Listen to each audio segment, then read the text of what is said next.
Hi everyone, देखिए आज की इस वीडियो में हम आपको इंग्लिश में वॉज एंड वर का यूज़ करना सिखाएंगे। वीडियो को पूरा देखिएगा। वॉज वर्ड का यूज़ कहाँ पर होता है, कैसे हम वॉज वर्ड का यूज़ करके इंग्लिश बोलेंगे, आइए जानते हैं। सबसे पहले यहाँ पर देखिए, ये है वॉज और इसे हम कहते हैं, प्रोनाउंस करते हैं वर्ड। ठीक है, वॉज का मतलब होता है था और वर का मतलब होता है थे। ठीक है, अब ये जो वॉज वर्ड है ये पास्ट को डिनोट्स करता है। मतलब ये हुआ कि पास्ट की बातें जब हम करते हैं तो वहाँ पे वॉज वर्ड का यूज़ करते हैं। ठीक है, एक छोटा सा डेफिनेशन समझते हैं यहाँ पर कि जब वाक्य के अंत में था, थे, थी, यानी कि सेंटेंस के लास्ट में अगर आप देखेंगे था, थे, थी, मुख्य क्रिया यानी कि मेन वर्ब के रूप में अगर ये रहे तो आपको वॉज लगाना है या फिर वर्ड लगाना है, वो भी अकॉर्डिंग टू सब्जेक्ट। यानी कि आगे हम जानेंगे कि कौन से सब्जेक्ट के साथ वॉज लगता है और कौन से सब्जेक्ट के साथ वर्ड लगता है। तो जो सब्जेक्ट रहेगा उसके हिसाब से आपको या तो वॉज लगाना है या तो वर्ड लगाना है, वो भी जब सेंटेंस आपका था, थे, थी से बना रहेगा और सेंटेंस के लास्ट में जब आप देखेंगे। ठीक, अब ये जो मेन वर्ब है इसका क्या मतलब होता है कि देखिए, ये जो वॉज वर्ड है ना, इसे हम ऑक्सिलरी वर्ब भी कहते हैं। ठीक है, तो ये है वर्ब आपका ए एक्स हमने कर दिया,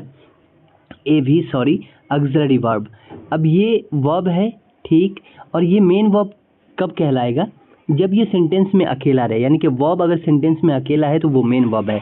तो आपको ये सेंटेंस देखना है कि सेंटेंस आपका क्या है, उसके अंदर सिर्फ एक ही वर्ब है तो वो मेन वर्ब का काम करेगा, और सेंटेंस के लास्ट में था, थे, थी है तो वहाँ पे आपको वॉज या वर्ड लगाना है। ठीक है, ये समझ में आ गया कि आपको वॉज वर्ड का यूज़ कैसे करना है। अब यहाँ पर देखिए, जैसे सेंटेंस में कुछ एग्जाम्पल है, यहाँ पे हिंदी में वाक्य हैं कि मैं अच्छा था, तो इसके लास्ट में था लगा हुआ है। इससे हमें समझ में आ गया कि सेंटेंस में वॉज या वर्ड लगेगा। अब आपका जो सब्जेक्ट रहेगा उसके हिसाब से आप लगाइएगा, क्योंकि इस सेंटेंस के अंदर एक ही मेन वर्ब है। क्योंकि यहाँ पर आप देखिए तो अच्छा लगा हुआ है, और अच्छा क्या होता है, एडजेक्टिव होता है, ना कि वर्ब होता है। तो अगर दो वर्ब रहता तब आपको कन्फ्यूजन होते। यहाँ पे एक ही वर्ब है जो कि था है, बाकी जो है ये प्रोनाउन है और ये आपका एडजेक्टिव है। दो वर्ब वाला कैसा होता है, जैसे मान लीजिए मैं खा रहा था, तो खाना भी आपका वर्ब हो जाता है वहाँ पर। ठीक है, वर्ब फॉर्म्स वाला जो वर्ब होता है वो खाना भी वर्ब हो गया और था भी वर्ब हो गया। तब आपको वहाँ पर सोच समझ के चलना है, लेकिन वो भी आसान है। अभी हम लोग वॉज वर्ड को समझते हैं। तो यहाँ पर वॉज वर्ड का यूज़, उसके बाद देखिए तुम गरीब थे, गरीब एडजेक्टिव है और ये आपका थे, तो इससे भी पता चलता है कि यहाँ पर आपका क्या लगने वाला है, वॉज या वर्ड, सेंटेंस सब्जेक्ट के अकॉर्डिंग। अब आइए आगे सीखते हैं कि कौन से सब्जेक्ट के साथ वॉज लगाएंगे और कौन से सब्जेक्ट के साथ वर्ड लगाएंगे। ठीक है, यहाँ पर देखिए सब्जेक्ट और वर्ब का सही यूज़, मतलब ये हुआ कि यहाँ पे हम सही यूज़ समझेंगे सब्जेक्ट और वर्ब का। सब्जेक्ट को हिंदी में हम कर्ता कहते हैं, अगर कर्ता लिखा हुआ है तो समझिए वो सब्जेक्ट है, और वर्ब को हम क्रिया कहते हैं। अगर हिंदी में क्रिया लिखा हुआ है तो मतलब वो वर्ब है, और आम भाषा में हम इसे काम से भी जानते हैं। तो काम को क्रिया बोलिए, वर्ब बोलिए, काम ही होता है। ठीक, अब यहाँ पर देखिए सिंगुलर सब्जेक्ट और सिंगुलर वर्ब हमने लिखा है। क्यों, क्योंकि इसका ये मतलब हुआ कि अगर सब्जेक्ट आपका सिंगुलर रहेगा तो वर्ब भी सिंगुलर ही यूज़ करना है। तो यहाँ पे हम वॉज वर्ड सीख रहे हैं, तो इस दोनों में एक सिंगुलर है एक प्लूरल है। तो वो देख लीजिए यहाँ पर, जैसे कि वॉज हमने लिखा है तो वॉज जो है वो आपका सिंगुलर वर्ब है, तो वो सिंगुलर सब्जेक्ट के साथ यूज़ होगा। तो अब सिंगुलर सब्जेक्ट देखिए कौन कौन है, तो आई, ही, शी, इट, अबवा, और किसी का नाम अगर है और वो एक है तो वो आपका सिंगुलर सब्जेक्ट हो जाता है। और था, थे, थी में हम इन सभी में से कोई भी सब्जेक्ट हो तो आंख बंद करके वॉज लगाएंगे। क्लियर। अब फर्स्ट पर्सन, सेकंड पर्सन और थर्ड पर्सन को भी समझ जाइए। ये जो आई है वो फर्स्ट पर्सन होता है, तो अगर आपसे कोई पूछेगा कि फर्स्ट पर्सन सिंगुलर सब्जेक्ट कौन सा है तो बोलिएगा आई। इसके अलावा ही, शी, इट, अबवा और ये जो नेम है ये सभी थर्ड पर्सन कहलाते हैं। तो अगर आपसे कोई पूछेगा थर्ड पर्सन सिंगुलर सब्जेक्ट बताइए, तो आप ही, शी, इट और अबवा किसी का नेम बताइएगा। ये सभी थर्ड पर्सन सिंगुलर सब्जेक्ट हैं। तो ये सभी के सभी आपके सिंगुलर सब्जेक्ट हो गए, और पर्सन कौन से हैं ये भी आपको समझ में आ गया। अब आगे यहाँ पर देखिए प्लूरल सब्जेक्ट है और ये प्लूरल वर्ब है। तो यहाँ पर आपके सब्जेक्ट भी प्लूरल होंगे और उनके साथ जो वर्ब यूज़ होगा वो भी प्लूरल ही होगा। तो वॉज वर्ड में जो वर्ड होता है वो प्लूरल वर्ब होता है। ठीक है, और अगर हम सब्जेक्ट देखेंगे तो you, we, they, boys, Rekha, Priya and Rekha, जब दो नेम एंड से जुड़े होंगे तो समझ जाइएगा कि वो आपका सब्जेक्ट जो है वो प्लूरल हो गया है। तो इनके साथ भी आपको वर यूज़ करना होगा जब दो नेम एंड से जुड़े होंगे। ठीक, अब पर्सन की बात करेंगे तो यू आपका सेकंड पर्सन होता है, तो अगर आपसे कोई पूछेगा सेकंड पर्सन प्लूरल सब्जेक्ट बताइए तो यू बताइएगा। वी आपका फर्स्ट पर्सन प्लूरल सब्जेक्ट होता है, तो अगर फर्स्ट पर्सन प्लूरल पूछेगा तो वी बताइएगा, फर्स्ट पर्सन सिंगुलर पूछेगा तो आई बताइएगा। उसके अलावा दे, बॉयज़, प्रिया एंड रेखा अगर ये सब हैं सब्जेक्ट, तो ये सभी सब्जेक्ट भी प्लूरल ही हैं, बट ये पर्सन कौन से हैं, तो ये आपके थर्ड पर्सन हैं। क्लियर हो गया। तो आपने यहाँ पे सीख लिया कि सेंटेंस में अगर सब्जेक्ट आपका मैं, वह, यह, एक लड़का या किसी का नाम है, पहले सेंटेंस में जो सबसे पहले होता है वर्ड होता है वही आपका सब्जेक्ट होता है, तो आप समझ जाइए कि वहाँ पे आपको उन सब के साथ वॉज लगाना है। अगर सेंटेंस में सबसे पहले आपको तुम, हम लोग, वे लोग, लड़के, प्रिया और रेखा जैसे एग्जाम्पल मिल जाए तो आप समझ जाइएगा कि वहाँ पे आपको वर्ड लगाना है। इतना क्लियर हो गया। अब आइए आगे हम सेंटेंस पे एग्जाम्पल को समझते हैं। अब हम वॉज वर्ड का यूज़ करके इंग्लिश में सेंटेंस बोलेंगे। सबसे पहले मैं गरीब था की वजह से पता चला कि वॉज या वर्ड लगने वाला है, लेकिन यहाँ पे सब्जेक्ट आई है तो क्या लगेगा, आई के साथ वॉज लगता है, हम बोलेंगे आई वॉज पुअर। उसके बाद वह उपस्थित था, यहाँ पे सभी सिंगुलर सब्जेक्ट का यूज़ किया गया है, तो वह उपस्थित था तो ही वॉज प्रेजेंट। उसी तरीके से वह उदास थी तो शी वॉज सैड, वह लड़की है इसलिए यहाँ पे शी लगा है तो शी वॉज सैड। प्रिया खुश थी, यहाँ पे सिर्फ प्रिया की बात हो रही है तो एक नेम होगा तो वो सिंगुलर हो जाता है तो वॉज यूज़ करते हैं। प्रिया वॉज हैप्पी।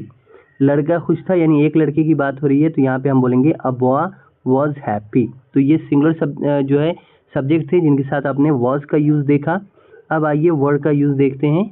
अब देखिए तुम गरीब थे, तो यहाँ पे गरीब तो अपनी जगह पे है ही, लेकिन यहाँ पे थे है और सब्जेक्ट आपका क्या है, यू है। तो जब आपका सब्जेक्ट यू रहता है और सेंटेंस था, थे, थी से बना हुआ है तो आपको यू के साथ वर्ड यूज़ करना पड़ता है। ठीक है, तो अब आप क्या बोलिएगा, तुम गरीब थे तो बोलिएगा यू वर पुअर। वे लोग उपस्थित थे, वे लोग की इंग्लिश होती है दे और दे प्लूरल सब्जेक्ट है तो वर्ड लगेगा दे वर प्रेजेंट। लड़के उदास थे तो बॉयज़ वर सैड, यहाँ पे एक से ज़्यादा लड़के हैं इसलिए वर्ड यूज़ होगा। हम लोग खुश थे, वी वर हैप्पी। ठीक है, प्रिया और रेखा खुश थी। अब देखिए प्रिया एंड रेखा, ठीक है, तो प्रिया और रेखा दो नेम आया है जो कि एंड से जुड़ा हुआ है तो आपको यहाँ पे वर्ड यूज़ करना है प्रिया एंड रेखा वर हैप्पी। प्रिया और रेखा खुश थी। अब आइए आगे कुछ एग्जाम्पल देख लेते हैं। नेगेटिव के लिए आप क्या करेंगे, इसमें सब्जेक्ट पहले रहेगा, उसके बाद वॉज या वर्ड लगाना है वो अकॉर्डिंग टू सब्जेक्ट, उसके बाद नॉट लगा दीजिएगा फिर ऑब्जेक्ट। ठीक है, जैसे मैं तैयार नहीं था तो I was not ready, I was not ready. Geeta मोटी नहीं थी, गीता वॉज नॉट फैट। वे लोग वफादार नहीं थे, दे वर नॉट फेथफुल या लॉयल। नीता गोरी नहीं थी, नीता वॉज नॉट फेयर।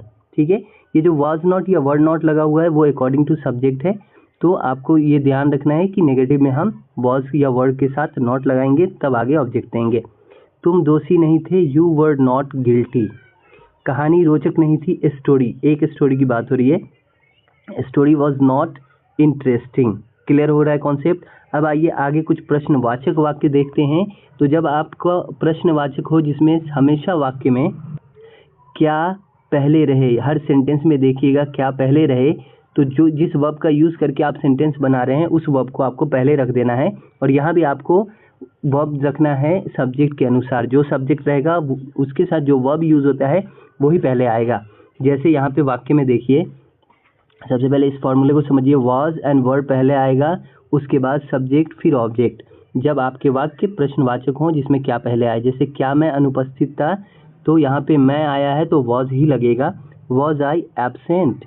क्या मैं गलत था, मैं आया है और क्या पूछा जा रहा है यहाँ पे था आ चुका है, वॉज आई रॉन्ग। ओके, उसी तरीके से क्या मैं पागल था तो वॉज आई मैड। क्या तुम गरीब थे, अब देखिए यहाँ पर तुम आया है लेकिन प्रश्न पूछा जा रहा है क्या में, तो तुम के साथ जो वर्ब लगेगा वो पहले आ जाएगा तो हम बोलेंगे वर यू पुअर। क्या लड़के तेज थे, वर बॉयज इंटेलिजेंट। क्या नदी सूखी थी, वॉज रिवर ड्राई। क्या वह एक छात्र था, was he a student. Clear हो गया। अब आइए आगे चलते हैं। यहाँ पे देखिए ये एग्जाम्पल आप बनाइएगा और यहाँ पे हमने वर्ड रखे हैं जो आप अच्छे से प्रैक्टिस कर लीजिएगा और इस पे आप ढेर सारे वाक्य बनाइएगा। मैं उपस्थित हूँ, थोड़ा दिमाग लगाइएगा, यहाँ पे हूँ आ गया है तो क्या यूज़ होगा वो आपको यूज़ करना है। मैं उपस्थित था, हम लोग किसान हैं, हम लोग किसान थे, आप एक डॉक्टर हैं, वह सुंदर थी, क्या वे लोग अमीर थे, वह सुंदर नहीं थी। अगर आपने वाक्य सही से सीख लिया है तो शायद आप बना लिए होंगे। अगर आपने सीखा है तो आप इन सभी का ट्रांसलेट करके हमें कमेंट बॉक्स में ज़रूर बताइएगा। साथ ही इस जो वोकैब है यहाँ पे, ये काफ़ी इंपॉर्टेंट और बेसिक वर्ड्स हैं, इनको ज़रूर आप याद कीजिए, आपके बहुत काम आएगा। साथ ही कुछ हमने यहाँ पे भी रखा है, ठीक है। तो आप इन सब वर्ड को अच्छे से याद कीजिए और इन सभी वर्ड पे आप सेंटेंस बनाइए। आप का जो परफेक्शन है वो पूरा कंप्लीट हो जाएगा और अच्छे से आप इसमें पकड़ बना लेंगे, ठीक है। तो आज के लिए बस इतना ही रखते हैं। ये वीडियो कैसा लगा कमेंट बॉक्स में ज़रूर बताइएगा। साथ ही अगर आप नए हैं तो हमारे चैनल को सब्सक्राइब करके बेल आइकन को दबा दीजिए, ताकि जब भी मैं वीडियो डालूँ उसका नोटिफिकेशन आप तक पहुँचे। मिलते हैं नेक्स्ट वीडियो में नई टॉपिक के साथ, जिसमें हम शैल बी और विल बी का यूज़ करना सीखेंगे। तब तक के लिए bye bye, thanks for watching.